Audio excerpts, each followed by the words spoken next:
সর্বপ্রথম সমস্ত প্রশংসা গুণবান ও গুণকীর্তন সেই বিশ্ব নিয়ন্ত্রণ মহান প্রভু, যিনি সাতখণ্ড আসমানকে বিনা স্তম্ভে দণ্ডায়মান করে রেখেছেন এবং বিশাল জমিনকে যিনি বিছানা স্বরূপ বিছিয়ে রেখেছেন।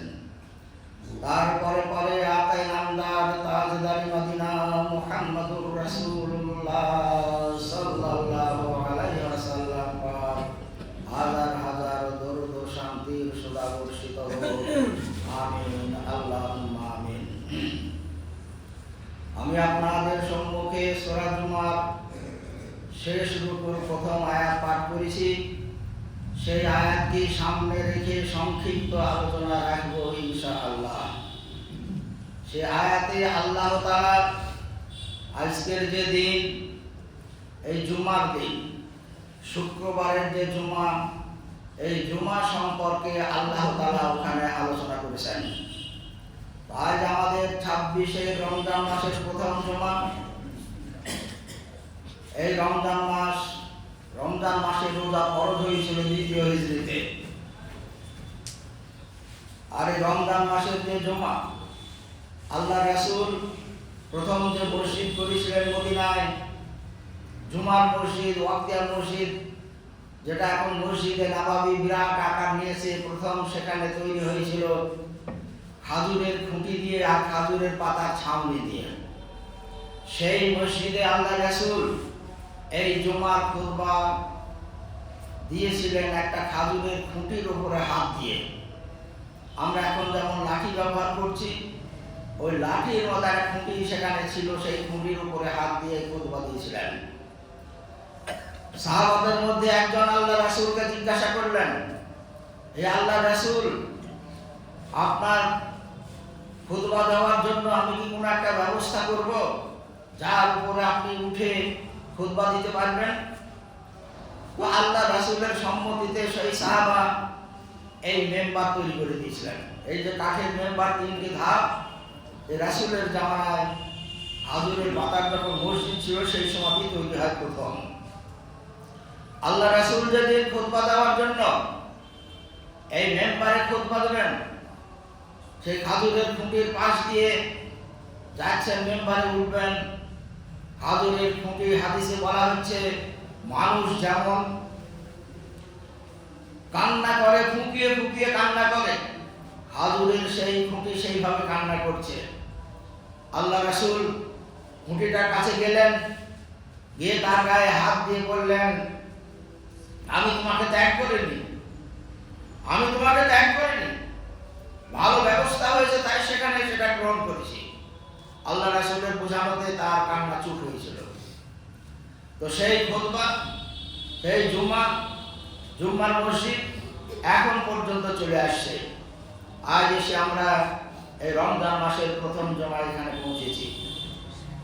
শুক্রবারে যে জুমা নির্ধারিত করা হয়েছে শেষ উম্মতের জন্য, আল্লাহ রাসূল হাদিসে বলছেন, আল্লাহ তাআলা এই জুমার দিন নির্ধারণ করার জন্য মুসা আলাইহিস সালামকে বলেছিলেন যে তুমি একটা জুমার দিনের জন্য একটা দিন নির্ধারিত করো, বেছে নাও। তো তারা বেছে নিয়েছিলেন শনিবারকে, ইয়ামুস সাbt। যখন ঈসা আলাইহিস সালামের উম্মতকে আল্লাহ তাআলা বললেন তোমরা জুমার দিন একটা নির্ধারিত করে নাও, তখন তারা একটা দিনকে ঠিক করলো, সেটা ইয়াউমুল আহাদ, রবিবার। যার জন্য ইহুদিদের জুমা হয় এখন শনিবার, অর্থাৎ মুসা আলাইহিস সালামের উম্মতের জুমা শনিবার। ঈসা আলাইহিস সালামের উম্মত বনি ইসরাঈলরা, নাসারারা, খ্রিস্টান, তাদের জুমার দিন হলো রবিবার। আল্লাহ তাআলা শেষ নবীর জন্য এই জুম্মার দিন ঠিক করে দিলেন শুক্রবার। শুক্রবারটাকে বলা হয়েছে সাইয়্যিদুল আইয়াম, সপ্তাহে যে 7টা দিন, এই 7টা দিনের সর্দার হলো এই শুক্রবার। সর্বাপেক্ষা উত্তম হলো শুক্রবার। তো শেষ নবীর উম্মতের জন্য জুম্মার দিন নির্ধারিত আল্লাহ তাআলা করে দিয়েছেন এই শুক্রবার, অর্থাৎ সবথেকে উত্তম দিন হলো এটা। এই দিনের কিছু বৈশিষ্ট্য কিছু বড় বড় ঘটনা অতীতে ঘটে গেছে এই শুক্রবারে, আবার ভবিষ্যতেও ঘটবে। যেগুলো ঘটে গেছে সেটা হলো আদম আলাইহিস সালামকে জান্নাতের মধ্যে প্রবেশ করিয়েছিলেন এই শুক্রবারে। আবার জান্নাত থেকে আদম আলাইহিস সালামকে বাহির করে দিয়েছিলেন, সেটাও ছিল এই শুক্রবার। আদম আলাইহিস সালাম দুনিয়ার বুকে এসে 1000 বছর জীবন যাপন করার পরে তার যে মৃত্যু ঘটেছিল, সেই মৃত্যুটা হয়েছিল এই শুক্রবারে। এই সমস্ত ঘটনাগুলো এই শুক্রবারের দিনে ঘটে গেছে অতীতে। ভবিষ্যতে যেটা ঘটবে সেটা আরো মারাত্মক, সেটা হলো ইয়াউমুল কিয়ামা, কিয়ামতের দিন। যে কিয়ামত সংঘটিত হবে, যে কিয়ামতের দিনে সমস্ত সৃষ্টিকুল তাদের উত্থান হবে, সেই কিয়ামতের দিনে মানব এবং জিন তাদের সেই কিয়ামতের ময়দানে এই কর্মজীবনের হিসাব নিকাশ দিতে হবে স্বয়ং আল্লাহ তাআলার সম্মুখে। সেটা হলো কিয়ামতের দিন। সেই কিয়ামতের দিন সংঘটিত হবে এই শুক্রবারে।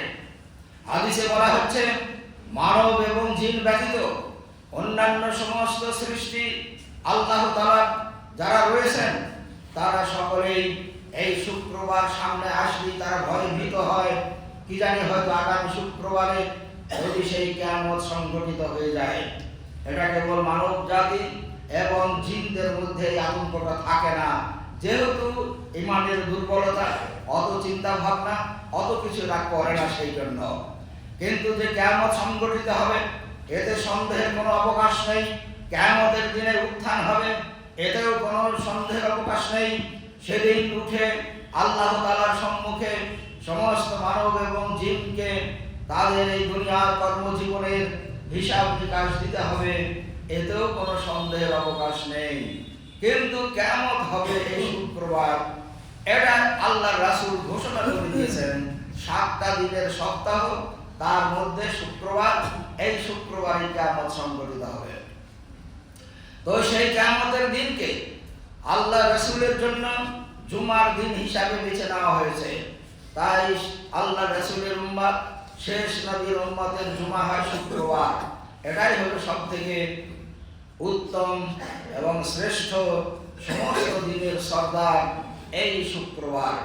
সেই শুক্রবারের জুমা আমরা বর্তমান অবস্থান করছি সেই শুক্রবারে এবং জুমার সময়। জুমার দিন একটা গুরুত্বপূর্ণ দিন। জুমার সময় এই যে খুতবা শোনার যে একটা ব্যাপার আছে, আমরা অন্যান্য দিন দেখেছি জোহরের নামাজ পড়তে হয় 4 রাকাত, কিন্তু শুক্রবারের জুমা একই টাইমে আমাদের নামাজ করে দেওয়া হয়েছে 2 রাকাত। তাহলে আর 2 রাকাত কোথায় গেল? আর 2 রাকাত আল্লাহ তাআলা খুতবা শোনার জন্য ছাড় দিয়েছেন। ফলে খুতবা শোনা ওয়াজিব, খুতবা শুনতেই হবে। আমরা যারা জুমা পড়ার জন্য মসজিদে আসছি, যে সর্বপ্রথম এই শুক্রবারে জুমা পড়ার জন্য মসজিদে উপস্থিত হবেন, তার জন্য বলা হচ্ছে একটা উট কুরবানির সমান নেকি অতিরিক্ত তাকে দেওয়া হবে। জুমা পড়ার জন্য তো নেকি সকলেই পাবেন, কিন্তু যে সর্বপ্রথম জুমা পড়ার উদ্দেশ্যে মসজিদে প্রবেশ করেছেন, তার জন্য অতিরিক্ত নেকি একটা উট কুরবানি করে দেওয়ার সমান নেকি দেওয়া হবে। দ্বিতীয় ব্যক্তি যে মসজিদে প্রবেশ করবেন জুম্মার দিনে, তার জন্য একটা গরু কুরবানি করার সমান নেকি তাকে অতিরিক্ত দেওয়া হবে। তারপরে তৃতীয় ব্যক্তির জন্য একটা দুম্বা কুরবানির সমান নেকি দেওয়া হবে। চতুর্থ ব্যক্তির জন্য একটা ডিম দান করার সমান নেকি দেওয়া হবে। তারপরে আর কোনো স্তর বলা হয়নি, 4টি স্তর বলা হয়েছে। তারপরে যারা পরপর জুমাতে আসবেন, জুমা পড়ার জন্য আসছেন, তাদের জন্য বলা হচ্ছে আল্লাহ তাআলা 2 জন ফেরেশতাকে মসজিদের গেটে নিয়োগ করে রাখেন। এই শুক্রবারে প্রতিটা মসজিদে যখন কোনো মানুষ প্রবেশ করেন, তাদের নামগুলো সেই খাতায় নথিভুক্ত করেন। সেই ফেরেশতারা আল্লাহ তাআলার নির্দেশে, এই যে আমরা আযানের আগে পর্যন্ত যারা মসজিদে প্রবেশ করেছি, তাদের সমস্ত নাম ফেরেশতারা তাদের খাতাতে নথিভুক্ত করেছেন। আযান যখন হয়ে যায়, তখন সেই সেই ফেরেশতারা তাদের সেই খাতা বন্ধ করে দেন, আর লেখেন না। তাহলে জুমার পরে যারা মসজিদে আসছেন তাদের নাম ওই ফেরেশতাদের খাতায় আর নথিভুক্ত হয় না, কিন্তু সওয়াব থেকে তারা বঞ্চিত হবে না। নামাজ হবে, জুমার সওয়াব তারা পাবেন, কিন্তু ফেরেশতাদের খাতায় নাম লেখা হলো না।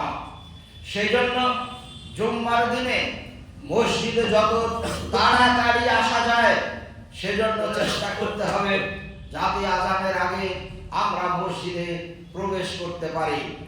জুম্মার দিনের জন্য বিশেষভাবে যেগুলো বলা হয়েছে, গোসল করতে হবে, পোশাক যতটা সম্ভব ভালো পোশাক পরে নামাজের জুম্মার নামাজের নিয়াতে মসজিদে আসতে হবে। সম্ভব হলে সেন্ট, আতর এ সমস্ত ব্যবহার জুম্মার দিনে সাহাবারা করতেন, এখন করারও নির্দেশ আছে।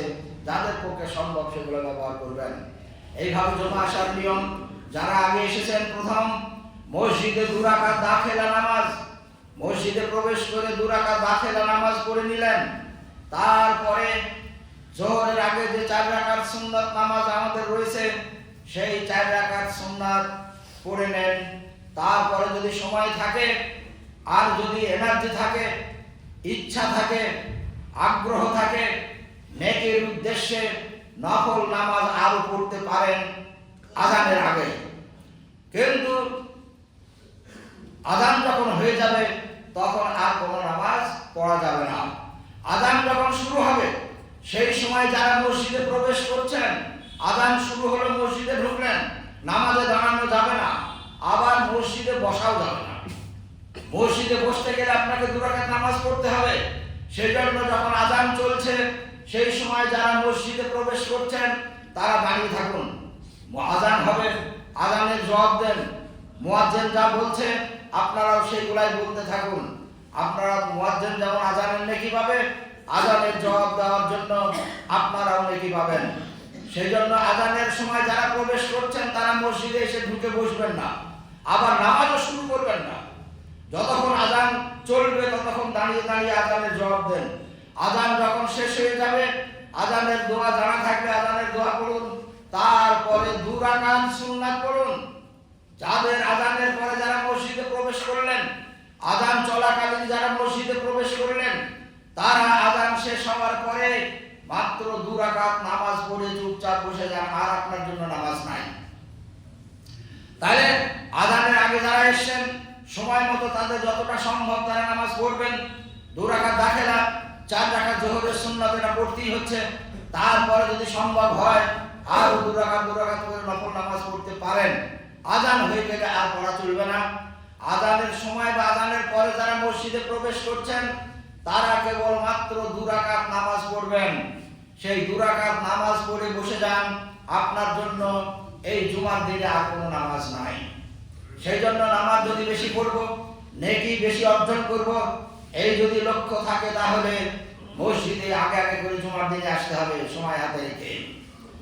এখন জুমার নামাজ শুরু হলো, নামাজ না খুতবা শুরু হলো, আজান হয়ে গেল। এখন খুতবা আপনাকে শুনতে হবে, চুপচাপ শুনতে হবে। কোনো প্রয়োজন থাকলে কথা বলা যাবে না। এমনকি কোনো ব্যক্তি কথা বলছে আর তার পাশের ব্যক্তি তাকে বলছে এই চুপ করো, খুতবা হচ্ছে, তো বলছে যে চুপ করতে বললো তার জমা হবে না। তাহলে যে চুপ করতে বলছে তার যদি জমা না হয়, যে কথা বলছিল তার তো জমা হওয়ার কোনো প্রশ্নই নাই। তাহলে খুতবার সময় চুপচাপ বসে না থেকে যদি কেউ কোনো কথা বলে, সে প্রয়োজনীয় কথা হোক চাই অপ্রয়োজনীয় কথা হোক, খুতবার সময় কথা বললে তার জন্য জুম্মা হবে না। এই হাদিস দ্বারাই বোঝা যায় আল্লাহ রাসূল জুম্মার টাইমে খুতবার সময় কথা বলাকে কত তাগিদ দিয়ে নিষেধ করেছেন। কখনো কথা বলা চলবে না, খুতবা তোমাকে শুনতেই হবে, সে তোমার ভালো লাগুক আর না লাগুক। হাদিস কোরআন নিয়ে আলোচনা হবে, হাদিস কোরআন নিয়ে বক্তব্য হবে। এইবার শুনতে ভালো লাগলেও শুনতে হবে, খারাপ লাগলেও শুনতে হবে, তাও আনাও কারহান, ভালো মন্দের কোনো প্রশ্ন নেই, শুনতে বাধ্য ইমানদার মুসলমান মানুষ হিসাবে।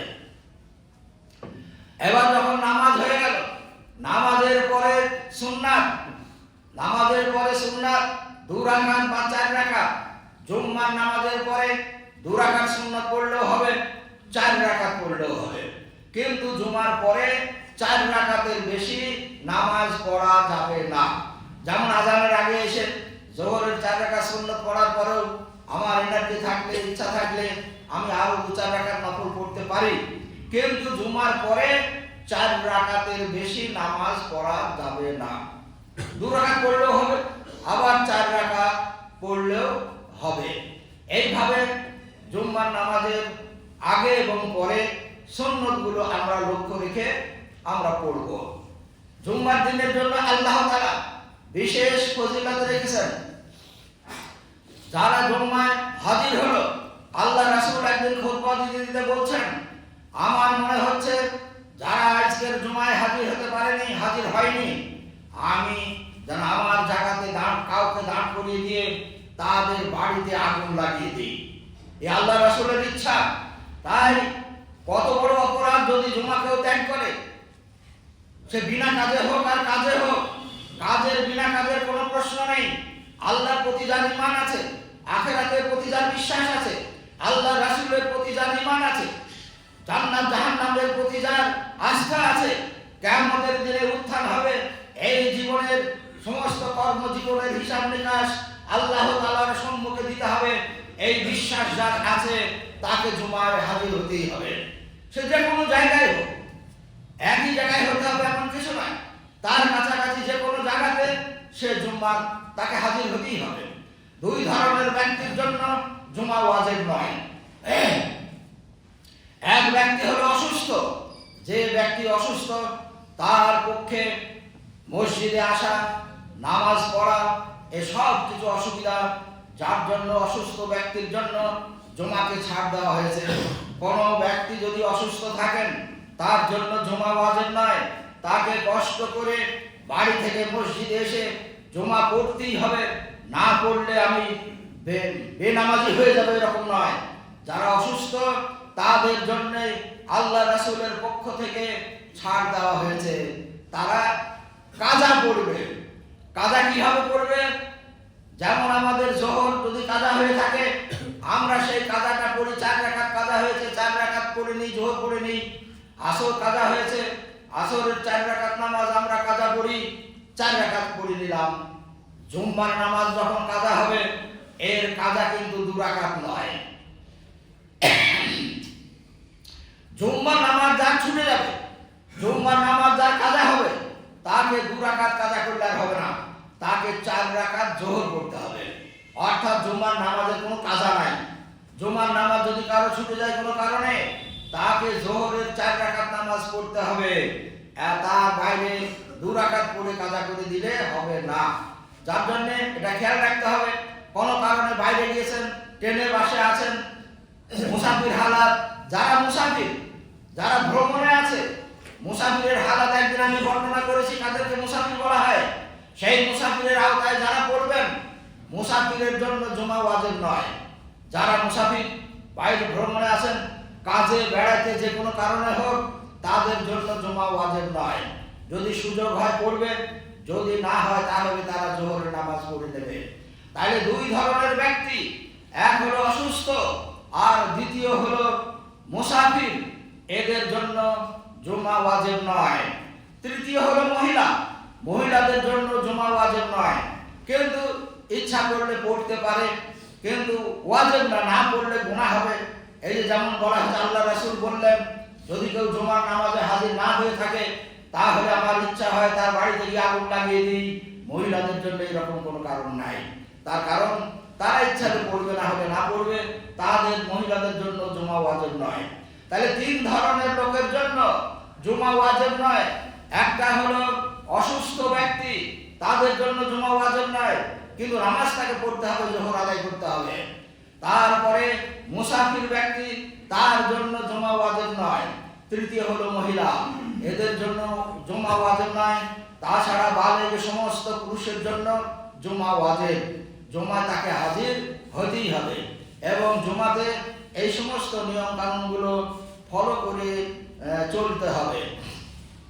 তো যাই হোক, জুমার এই সংক্ষিপ্ত আলোচনা, জুমাতে আসা যাওয়ার ব্যাপারগুলো, জুমার নামাজ যখন হয়ে যাবে 4 রাকাত সুন্নত পড়ার পরে, আর ওই মুহূর্তে আর কোনো নামাজ নেই, এমনি তাসবিহ তেলাওয়াত বসে করতে পারেন, রাস্তায় চলতে চলতেও করতে পারেন। তাসবিহ তেলাওয়াতের জন্য বসে থাকার কোনো প্রয়োজন নেই, আবার বসতেও পারেন। ওই আয়াতে শেষ আল্লাহ তাআলা যেটা বলেছেন, ইয়া আইয়ুহাল্লাযিনা আমানু, যারা আল্লাহর প্রতি ঈমান এনেছো তারা শোনো, ইযা নুদিয়া লিস-সালাতি ইয়াউমিল জুমআ, যখন জুম্মার দিনে আযান দেওয়া হবে তখন তোমরা সমস্ত কাজ ত্যাগ করে জুম্মার নামাজের জন্য এসে হাজির হও। আল্লাহ রাসূলের জামানায় একটা ঘটনা ঘটে গিয়েছিল, ছোট্ট ঘটনা ছোট করে বলে দিই। আল্লাহ রাসূল একদিন খুতবা দিচ্ছেন, প্রথম জামানায় খুতবা জুম্মা শুরু হওয়ার প্রথম দিকে, তখন অত নিয়ম কানুন নির্ধারিত হয়নি, সাহাবাদেরও জানা ছিল না। আল্লাহ রাসূল খুতবা দিচ্ছেন, সাহাবারা সব বসে আছেন। এমন সময় সিরিয়া থেকে একজন বণিক তার সমস্ত মাল সম্ভার নিয়ে মদিনার বাজারে এসে হাজির হয়েছে। আর তাদের সিস্টেম ছিল যে তারা ঢোল পিটাইতো, ওই আওয়াজে এলাকার মানুষ জানতে পারত যে বাইরের কোনো বণিক এসে তার মাল বিক্রি করার জন্য হাজির হয়েছে। তো ওই রকম একদিন মাল নিয়ে এসে সে ঢোল পিটাইতে শুরু করেছে। আল্লাহ রাসূল খুতবা দিচ্ছেন, সাহাবারা সব খুতবার জায়গায় বসে আছেন এরকম। তারপরে সেই আওয়াজ শুনে সব উঠে চলে গেল মাল দেখতে। শেষ পর্যন্ত বলা হচ্ছে 12 জন সাহাবা সেখানে উপস্থিত ছিলেন, বসেছিলেন খুতবার জায়গায়, বাকি সব লোকগুলো উঠে চলে গিয়েছেন। আল্লাহ তাআলা আয়াত নাযিল করে বললেন যে তোমরা আল্লাহর রাসূলকে একা ছেড়ে চলে যাচ্ছ। সূরা জুমার শেষ রুকুটাই আমি আয়াতগুলো পড়ছি না সময়ের অভাবে। একা ছেড়ে চলে যাচ্ছ তোমাদের রুজি রোজগারের জন্য, কিন্তু শুনে রাখো আল্লাহু খায়রুর রাযিকিন, আল্লাহ হলো সবথেকে উত্তম রুজি দাতা, আল্লাহ হলো তোমাদের সম্পদ দাতা, আল্লাহ হলো তোমাদের স্বচ্ছতা দাতা। তাই আল্লাহর প্রতি ভরসা রেখে এইখানেই তোমাদের বসে থাকতে হবে। খুতবার যে দেখো আমি যেটা বললাম আগে, এই নিয়মগুলো তারপরে চালু হয়েছে যে খুতবা চলাকালীন কেউ যার প্রয়োজন হচ্ছে উঠে চলতে পারবে না। একমাত্র পায়খানা প্রস্রাবের যদি প্রয়োজন হয়, প্রাকৃতিক যদি প্রয়োজন হয়, উযু নষ্ট হয়, তাহলে সে বাকি কাজের জন্য উঠে যেতে পারে। সংসারিক কোনো কাজের জন্য, দুনিয়াবি কোনো কাজের জন্য, নামাজ পড়তে এসেছে যাক আজকে থাক চলে যায়, তা করা চলবে না। তো যাই হোক, এগুলো আমরা খেয়াল রেখে চলবো। জুমার দিনের একটা বিশেষ মর্যাদা আছে, জুমার দিনের একটা বিশেষ বৈশিষ্ট্য আছে, বিশেষ ফজিলত আছে। সেই ফজিলত থেকে আমরা যেন বঞ্চিত না হই, এর প্রতি লক্ষ্য রেখে জুম্মার দিনের গুরুত্ব, জুম্মার দিনের বৈশিষ্ট্য আমরা আমাদের নসিব আল্লাহ তাআলা করুক। আল্লাহ তাআলা সেইভাবে জুমার দিনের গুরুত্ব আমাদের কাছে দেয়, যেভাবে আমরা জুমা আদায় করলে জুমার হক আদায় হবে, জুমার যে সওয়াব সেগুলো পূর্ণভাবে আমরা হকদার হব। সে তৌফিক আল্লাহ তাআলা আমাদেরকে দান করুক, আমিন। ইবাদুল্লাহ।